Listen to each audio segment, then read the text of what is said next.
haddii aad ku cusub tahay kanaalkeena fadlan subscribe leh.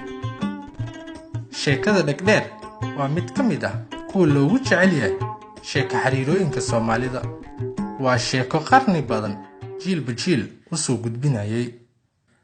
waaba waxaa jiri jiray dad khalato la oran jiray dhegdheer oo ku nooleed agagaarka boholada Hargeysa ee dalka Soomaaliya. dhegdheer aad bay u xoog weyneyd una orod badnayd. waxay lahayd dhagsiyaab le u dheer oo ay ku maqasho shanqarta geela daaqaya meel jirta maalin barkeed. subax bay dhegdheer u dhaqaaqday ugaarsigii cunto maalmeedkeeda. waxay sii dhex qaaday buuraha iyada oo gacanta ku sidata gudin ama misaar, gacanta kalena jawaan maran oo ay ku soo qaadan lahayd qofka ay dilato. balse waxay sii dhex qaaday jidka. maalinta waxba gacanta kumaysan soo dhigin. iyadoo gaajo iyo jahawareer isku darsatay bay ku soo laabatay gurigeedii. dhegdheer waxay caruur ka lahayd gabar keliya. soo gur qoryo iyo cows bay ku amartay gabadheedii keligeed ay lahayd. dhegdheer oo doonaysa in qof keligii socda in uu ku soo qaldamo aqalkeeda oo uu yimaado ayaa qoryihii iyo cowskii waxay ka dhistay aqalo dhowr ah oo dhinaca ku haya aqalkeedii. daal dartii hurdaa la tagtay iyadii oo weli gaajeysan. haweenkaas waxaa waddada soo martay haweeney ninkeedii dhintay oo u socota gurigii reerkooda. hase yeeshee aad bay u daalnayd una gaajeysnayd. aad bay ugu faraxday markay indhaheeda qabteen deegaan lamoodkii dhegdheer. haweeneydii ayaa siduu dhaqanku ahaa weydiisatay gabadhii dhegdheer, gabadhoy i waraabi inaan ilaahay ku oomin. gabadhii ayaa si dhaqso ah ugu jawaabtay, waan idin martigelin lahaa oo idin haraad iyo gaajo tiri lahaa, balse gurigaad timaadeen waa kii dhegdheer. iyada oo hadalka hoos u dhigaysa ayay ugu digtay, ogsoonow hooyaday in aad ka badbaadi doonin hadday hurdada ka soo toosto. waa inaad dhuumataa ilaa ay ugaarsi u baxdo, dabadeedna si dhaqsi ah aad naftaada u badbaadisaa.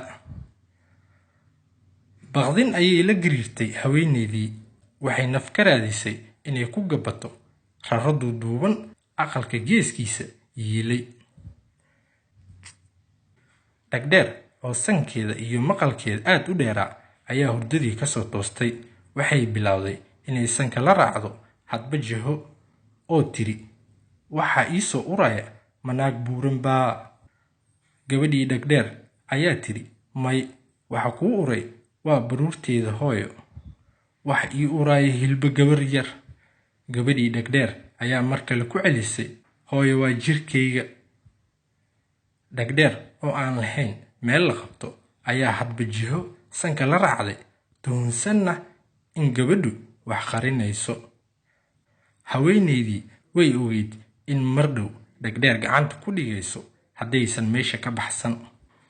markiiba gabadhii dhegdheer ayaa inta orday oo rarada cirifkeeda istaagtay ku tiri haweeneydii, orodoo ka carar hooyaday intay ku arag. haweeneydii sare ayay isku taagtay. baqdin ayay la dhaqaaqi weyday. ilaahu naga badbaadi balada dhegdheer. alla barigeedii orod bay u kordhisay. orod aan xakis lahayn ayay oroday ilaa ay ka soo gaartay togii buuraha Hargeysa.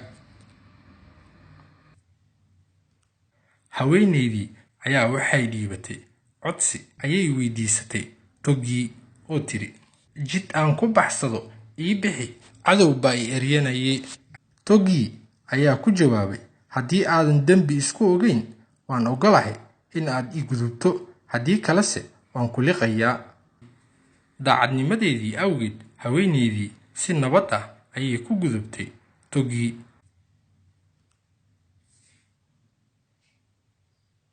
dhegdheer oo aan lahayn dheg la qabta ayaa isa soo dul taagtay togii iyada oo isha la sii raacaysa haweeneydii. markaasay ku barooratay shalay. cakuye boholada Hargeysa nin duulaayay dabraan, nin xiimaayay xiiraan, bal naagta barida daya, bal boodada caddaanta daya, bal buluqbuluqdeeda daya.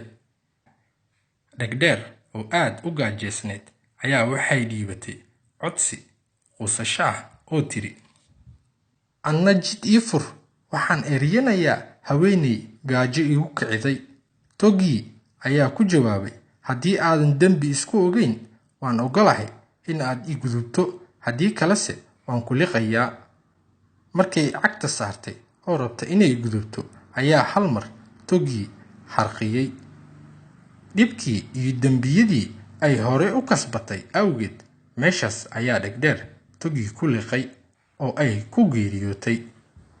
Ugu dambayntii, xargaga roob baa ka da'ay, doog baa iswada qabsaday, xoolihii way cayleen, waxayna yeesheen caanaha qabtir leh. Heese ciyaaro ayaa isu baxay, Dhegdheer dhimatoo dhulkii nabadeey.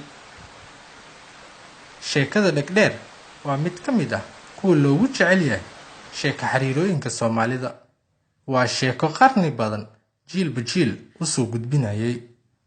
Dhegdheer waxaa loo adeegsadaa in carruurta lagu cabsiiyo si ay ugu haraan dhaqamada xunxun. Waalidiintu carruurta yaryar bay ugu digaan, keligaa dibadda ha aadin ama Dhegdheer baa ku qaadan doonta. haddii aad ku cusub tahay kanaalkeena fadlan subscribe leh